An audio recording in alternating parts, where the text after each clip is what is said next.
Металлургтер марапат құшағында. Кәсіби мерекеге орай Балқаш мыс қорыту зауытының қызметкерлері марапатталды.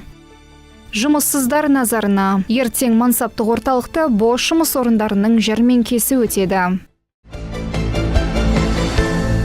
От всей души поздравляем вас с профессиональным праздником, Днем Металлурга. Для нашего города, в котором выросло несколько поколений металлургов, эта знаменательная дата исторически занимает особое место в календаре. Этот праздник отмечают представители разных профессий, благодаря кому рождается балқашская медь. Металлургтер күні қарсаңында Балқаш мыс балқыту зауытының еңбек даңқы галереясына есімі енген қызметкерлерді марапаттау рәсімі өтті. Қазақ мыс мелтинг жауапкершілігі шектеулі серіктестігінің директоры Марат Әубәкіров қызметкерлерді кәсіби мерекемен құттықтады. Дорогие коллеги, уважаемые гости этого торжества, свое небольшое поздравление хотелось бы начать со строк известной песни. Я не хочу судьбу иную, мне ни за что не променять ту заводскую проходную, что в люди вывело меня. Дорогие друзья, уже более 10 лет стало доброй традицией накануне нашего профессионального праздника, Дня Металлурга, именно на нашей заводской проходной чествуют наших лучших работников Балқашского тепловильного завода. Өндірістік қызметтегі жоғары жетістіктері үшін Қазақ мыс холдинг жауапкершілігі шектеулі серіктестігі директорлар кеңесі төрағасының құрмет грамотасымен 23 қызметкер марапатталды. Сондай-ақ Қазақ мыс мелтинг жауапкершілігі шектеулі серіктестігі басқарма төрағасының құрмет грамотасы 12 қызметкерге табысталды.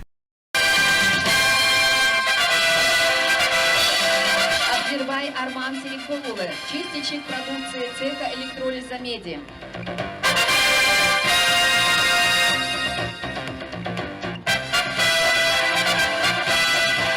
Шеймерденов Нурлан Серикулы, Қазақ мыс мелтинг жауапкершілігі шектеулі серіктестігі бас директорының құрмет грамотасына 18 қызметкер ие болды.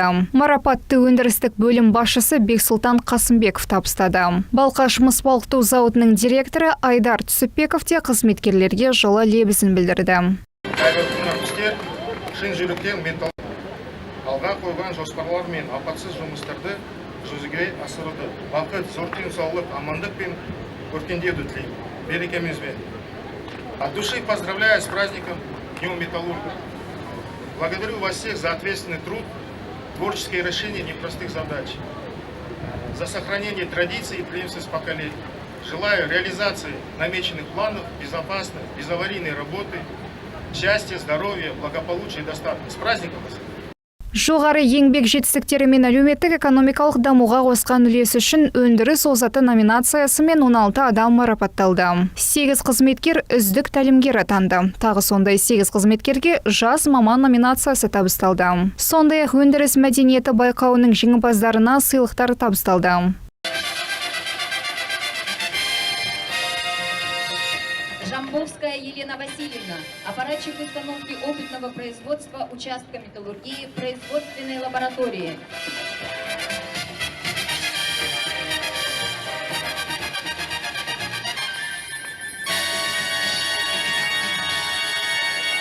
Иштуганова Лена Махмутовна, паяльщик по винепласт участка химзащитных работ и ремонту ванн цеха электролиза меди. Стала ежегодной традицией. Қазақ мыс корпорациясында металлургтер күнін атап өту дәстүрге айналды. Балқаш қаласы, Жезқазған қаласы бұл мерекені жыл сайын атап өтеді. Мереке барысында үздік қызметкерлерді марапаттаймыз. Еңбегімен ерекшеленген қызметкерлерге бірінші, екінші, үшінші дәрежелі еңбек даңқы төсбелгісін табыстаймыз. Корпорация мерекелік іс-шараларды өткізуге жалпы қызметкерлерге ерекше назар аударатынын атап өткім келеді. Балқаш мыс балқыту зауыты 80 жылдан астам уақыт бойы 200 мыңға жуық мыс қазандығын шығарады. Сонымен қатар алтын, күміс, күкірт қышқылын өндіреді.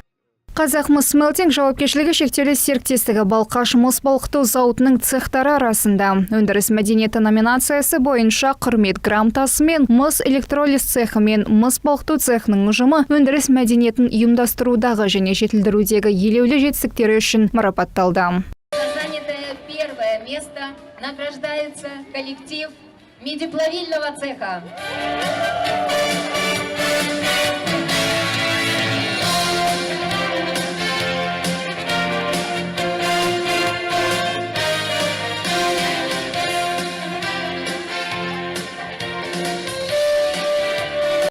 Аманат партиясының бағдарламалық мақсаттары мен міндеттерін іске асырудағы қосқан үлесі үшін, сондай-ақ облыстың қоғамдық саяси өміріне белсенді қатысқаны үшін Қазақмыс Сметинг жауапкершілігі шектеулі серіктестігі, Қазақмыс корпорациясы мен серіктестік жанындағы Аманат партиясы Қарағанды филиал атқарушы хатшысының құрмет грамотасымен 10 қызметкер марапатталды. 6 қызметкерге еңбек озаты төс белгісі табысталды. Кәсіподақ кеңесінің кәсіпқорған құрмет грамотасын 5 қызметкер иеленді. Мыс электролиз цехында химиялық қорғаныс жұмыстары және винипласт дәнекерлеушісі болып жұмыс істеймін. Жұмыс жасап келе жатқаныма 12 жыл болды. Осы уақыт ішінде 3-ші мәрте номинацияға ұсынылдым. Мұндай айтулы номинацияны бірінші рет алып тұрмын. Әрине, басшылықтың мені осы марапатқа ұсынғаны үлкен құрмет. Жұмысым өзіме ұнайды. Барлық мыс қорыту зауытының қызметкерлерін, металлургтерді кәсіби мерекемен құттықтаймын. Баршаңызға бақыт, табыс және ең бастысы денсаулық тілеймін.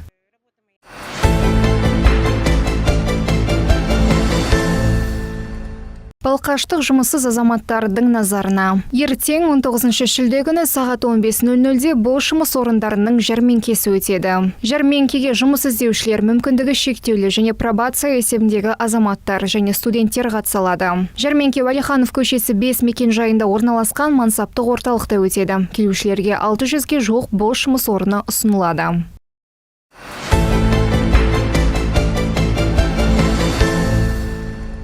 Әкем, анам және мен. Қазақмыс Сметинг жауапкершілігі шектеулі серіктестігі құрылымдық бөлімшелері қызметкерлері арасында осындай атаумен отбасылық сайыс өтті. Спорттық додада 12 отбасы 9 кезең бойынша бақ сынады. Ұйымдастырып отыр. Бүгінгі іс-шараға 12 цехтан семьялар қатысып отырмыз. Енді барлықтарыңызға келе жатқан мұсшылар күнімен құттықтай отырып сіздерге, жанұяларыңызға құт береке тілеймін. Отанымыз аман болып, әрқашанда көңілдеріңіз шаттыққа, бақытқа толы болсын.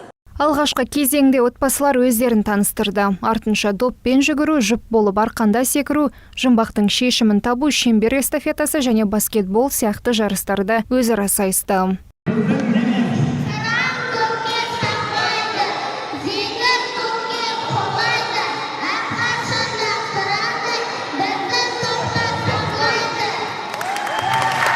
Қырықбековтар отбасы үшін мұндай сайыс таңсық емес. Айтуларынша, компания отбасылық сайыстарды жиі ұйымдастырады. Бекзат Қырықбеков Балқаш мыс балқыту цехында балқыту учаскесінің шебері болып жұмыс жасайды. Бүгінгі мына металлургтер күніне орай арнайы өтіп жатқан отбасылық турнирге өз бағын сынап, яғни осы мыс балқыту цехынан қатысып жатырмыз. Организация өте жоғары деңгейде. Бүгінгі организатор, яғни Қазақмыс Сметинг корпорациясына және де өзіміздің правком, яғни кәсіподақ ұйымына мыңда бір рахмет. Өте көп эмоция сыйлады, әсіресе балаларға. Енді өзім жайлы айтсам, осы мыс балқыту цехында балқыту бөлімінде ауысым шебері, яғни мастер участковый қызмет атқарам. Енді бүгінгі турнирде жеңіске жетеміз деген ойдамыз. Бәріне көп рахмет. Металлургтер күнімен құттықтаймыз. Жарыстың негізгі мақсаты дене шынықтыру мен спортты насихаттау. Спортпен белсенді айналысатын ата-аналардың мысалында өскелең ұрпақты тәрбиелеу және мықты отбасылық қатынастардың негізі ретінде командалық рухты қалыптастыру.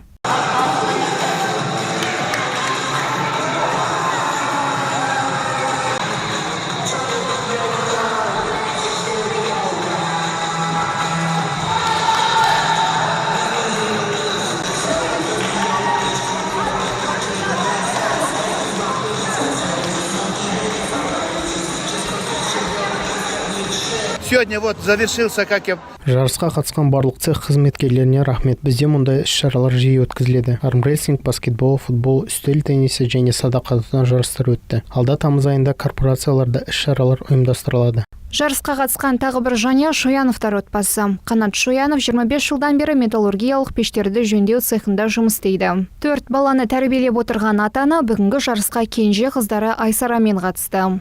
Міне бүгінде біз қатысып, бір самая чудная семьяның несін алып отырмыз. Өте күшті өтті. Барлықтарыңызға рахмет. Рахмет дейміз, Айсара. Рахмет. Жарыс соңында барлық отбасыға түрлі номинация және ақшалай сыйақы, ал балаларға тәтті сыйлықтар табысталды.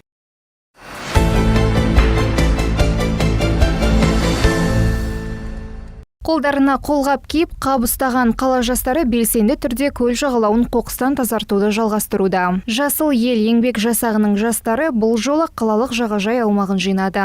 Республикалық Таза Қазақстан акциясы аясында экологиялық департаменттің ұсынысымен көл жағалауларында пайда болатын қоқыс алаңдарын тазалау акциясына шығып отырмыз.